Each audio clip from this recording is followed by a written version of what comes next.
그러면은 먼저 지방선거, 서울시장 선거와 관련해서 풀뿌리 좋은 정치 네트워크, 좀 여러분들 좀 생소하실 수도 있겠는데 줄여서 플랫이라고 합니다. 시민사회단체를 중심으로 해서 지방자치가 지방자치의 정책이나 이런 게 정당이나에 의해서 움직여지는 게 아니라 시민들을 중심으로 해서 만들어지고 행정이 그렇게 굴러가야 된다라는 사람들의 모임인데 여기서 집행을 하고 있는 집행위원장인가요? 네, 제 직함은 잘 모르겠는데 그래서 여기에 주임 간사를 역시 서울환경운동연합에서 하고 있습니다. 그리고 여기서 주요한 역할을 하고 있는 분이 또 염형철 사무처장님이어서 이분하고 전화 통화를 해보겠습니다. 가능하면 환경운동연합 외의 분하고 전화 통화를 해보려고 하는데 좀 꼬이네요. 예, 전화 통화를 한번 해보겠습니다.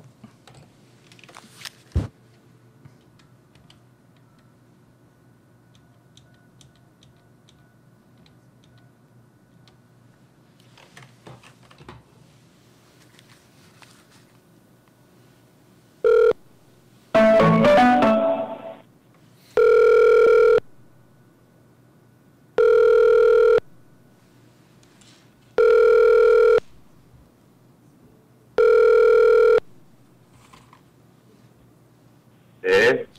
여보세요? 네, 염영철입니다. 예, 저기 김태형입니다. 전화 통화 가능할까요? 예, 말씀하십시오. 예.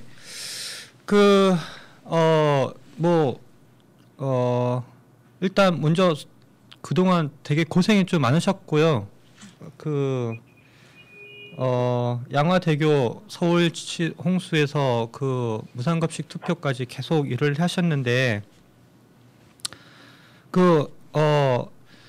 저기 지금 좋은 풀뿌리 좋은 정치 네트워크에서 일을 하고 계시죠? 조금 정리를 하면은요. 예. 저는 아직 양화대교에 있습니다. 예.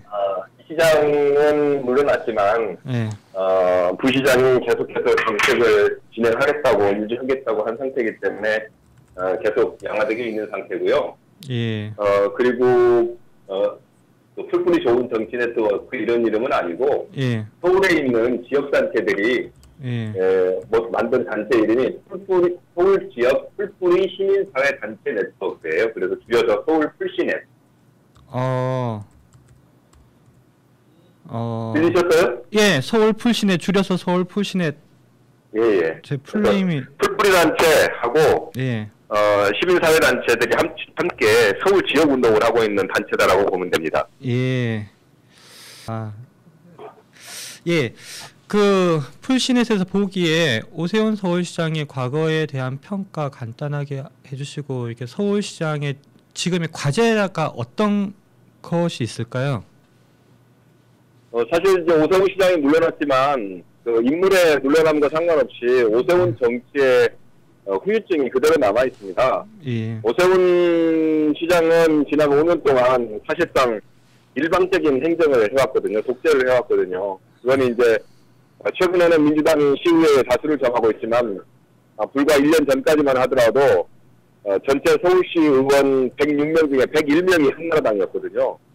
따라서 서울시장에 대한 맹목적인 지지가 있는 상태였었기 때문에 서울시장이 굉장히 다양한 사업에 대해서 막무가내로 추진을 했어요. 예를 들어서 서울시장 오세훈 시장 지난 5년 동안 서울시의 부채가 12조에서 25조 5천억으로 늘어난 상태예요. 서울시가 1년에 쓸 수 있는 사업 예산이 약 15조 되는 정도이기 때문에 엄청난 예산을 지금 낭비하고 그 결과로 이제 부채를 남겨놓은 상태고요. 그 부채에 의한 영향이 쉽지 않고, 그리고 그 부채라는 것이 대체로 어디에 쓰였냐면은 토목공사를 하는 데 쓰였어요. 서울시에 보면은 각종 센터 엄청나게 많습니다. 복지는 복지센터, 그다음에 뭐 청소년은 청소년센터, 뭐 주민센터, 구청, 청사, 신축 건립 뭐 등등으로 해가지고 엄청나게 많은 건축들을 해놨기 때문에 그 결과에 따르는 이제 후유증이 적지 않고요. 그리고 또 그 부채에 따른 그렇게 세워놓은 건물들의 관리 비용 이런 것들도 만만치 않고, 그리고 또 사회를 굉장히 갈등적으로 이끌었기 때문에 그런 부분들을 또 정비하고 조정하는 것도 많습니다. 따라서 예. 그동안 오세훈 시장에 대한 정확한 평가 그리고 개혁을 위한 방향을 마련하는 것이 당장 시급한 과제고, 그 과정을 아마 이번 서울시장 선거 과정에서 만들어내야 될 걸로 보입니다. 그 부채나 이런 게 많다고 하면은 새로 시장이 누가 오시더라 한다더라도 되게 뭐 힘들게 될 것 같은데. 그렇죠. 만만치 않습니다. 지금 새로운 시장이 와서 오세훈 시장처럼 부채를 보이지 않게 온갖 방법으로 분식을 하거나 하지 않는다면은 사실상 그 부채를 갚기 위한 긴축 재정을 할 수밖에 없고, 긴축 재정을 하게 된다면은 더구나 또 오세훈 시장이 벌려놓은 각종 사업들에 대해서 수다거리까지 해야 되기 때문에 거의 새로운 시장이 자기의 뜻을 펼치기에 쉽지 않은 그런 조건인 것이 분명합니다. 예, 뭐 어느 분이 오시든지 간에 좀 뭐 이렇게 인기 면에서는 좀 이렇게 어려움이 있을 것 같은데, 서울 풀시내에서는 이번 이렇게 서울시장 재보궐선거와 관련해서 어떤 준비를 하고 계신지 간단하게 좀 한번 소개 좀 해주시겠습니까? 잠시 전에 이제 말씀드린 것처럼 서울 풀시내에서는 서울에 있는 단체들 모임이에요. 예. 서울 단체들 같은 경우가 약간은 좀 컴플렉스가 있어요. 뭐냐면은 이번 지금 후보 논쟁에서도 볼 수 있겠지만 유력한 후보들이 서울에 대해서 지금까지 활동을 해왔거나 서울에 대해서 정책을 밝힌 사람이 한 명도 없어요. 예.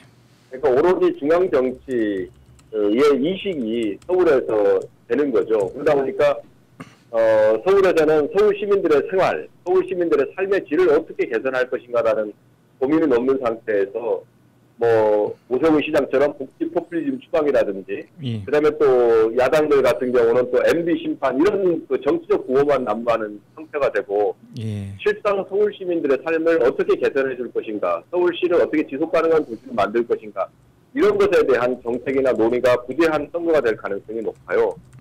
그래서 서울 단체들은 지금 최근 몇 년 동안 지속적으로 서울시 예산을 분석하고 평가하고 토론을 하고 대안을 제시하고 이런 활동들을 해왔었는데, 이번 선거를 앞두고 이번 9월 21일 날 오세훈 시장 이후 새로운 서울을 말한다 해서 서울의 각 분야별 정책을 제안하고 그 정책에 대해서 수용을 촉구하는 활동을 할 예정이에요. 그리고 또 동시에 지금 금주 내진 금주 정도의 논평도 낼 생각인데, 예. 단체 공동으로 더 이상 중앙 정치에 이게 서울이 놀이터만은 아니다. 물론 뭐 서울이 중앙 정치로부터 완전히 괴리된 곳이라는 말을 의미하는 것은 아니지만, 서울의 정책에 대해서 내놓고 심판을 받아야 된다. 여기에 또다시 한나라당, 민주당만 있는 그런 형편이 돼서는 안 된다. 주민투표조차도 돌아보면요. 예. 초기에 중반까지는 서울시장과 서울시민의 대결이었었는데, 예. 막판되면서 오세훈 시장이 눈물을 짜고 한나라당이 개입하고 민주당 지도부가 대거 발언을 쏟아내면서 한나라당과 민주당의 대결처럼 돼버렸거든요. 그러다 보니까 이제 도리어 보수층들이 결집을 하고 정책적인 평가가 아니라 정치적인 이제 대결이 돼버렸던 것처럼 이번 시장 선거에서도 나름대로 좀 차분하게, 그리고 이 과정을 통해서 잘못된 행정, 잘못된 정치에 대해서 명백하게 심판을 하되, 또한 서울시의 미래를 결정할 수 있는 그런 선거가 돼야 된다라고 지금 판단하고 토론회랑 활동들을 진행하고 있습니다. 예. 서울 풀시넷의 그런 뭐 서울시에 대한 입장이나 이런 거에 대해서 뭐 이렇게 민중의 소리에도 기사를 이렇게 만들어 주실 수 있으시겠죠? 그럼요. 함께 해야겠죠. 많은 분들한테 뭐 우리 뜻을 전하고 하는 것은 시민단체들의 기본 활동이니까. 서울 풀시넷의 그 활동이나 내용들을 보려고 하면은 어떻게 하면 알 수 있을까요? 사실은 서울 시내에서 그 네트워크라서 예. 강력한 하나의 단체처럼 세련된 홈페이지나 자료 정보를 제공할 수 있도록 구축되어 있지 않아요. 아, 예. 구축되어 있지 않고 대체로 지금까지 사무국 역할을 했던 서울환경연합의 홈페이지에 관련한 내용들이 비교적 많이 나와 있는 형편이고요. 예. 서울 풀시내에서도 전화를 해주시면은 예. 아마 그것과 관련해서 자료를 드릴 수밖에 없을 것 같아요, 지금은. 예, 알겠습니다. 더 서울시를 위해서 열심히 좀 활동해 주십시오. 다음 예, 전화 통화 감사합니다. 네, 고맙습니다. 예, 감사합니다. 네.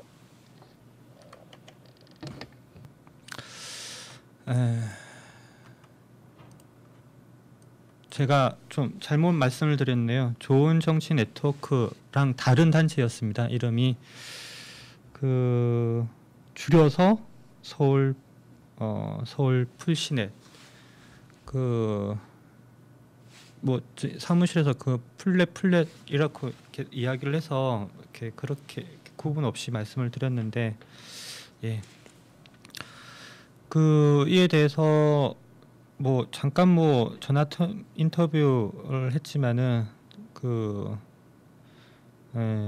오세훈 시장 동안 엄청난 부채에 대한 이자에 경제적으로 되게 어려운 상황이 재정적으로 어려운 상황이 되어졌는데 어떤 시장이 되더라도 우리가 그런 고민을 해야 될 것 같습니다.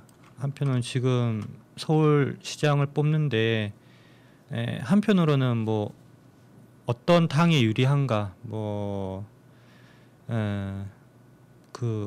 내년 총선과 뭐 대선에 어떻게 영향이 있는가 이런 부분도 뭐 이렇게 가벼운 부분은 아니지만은 서울시에 대한 서울 시민들에 대한 현재에 대한 진단과 미래에 대한 비전을 제시해 줄 수 있고 그것을 수행할 수 있는 능력이 있는 사람 이게 첫 번째 기준이어야 될 것 같습니다.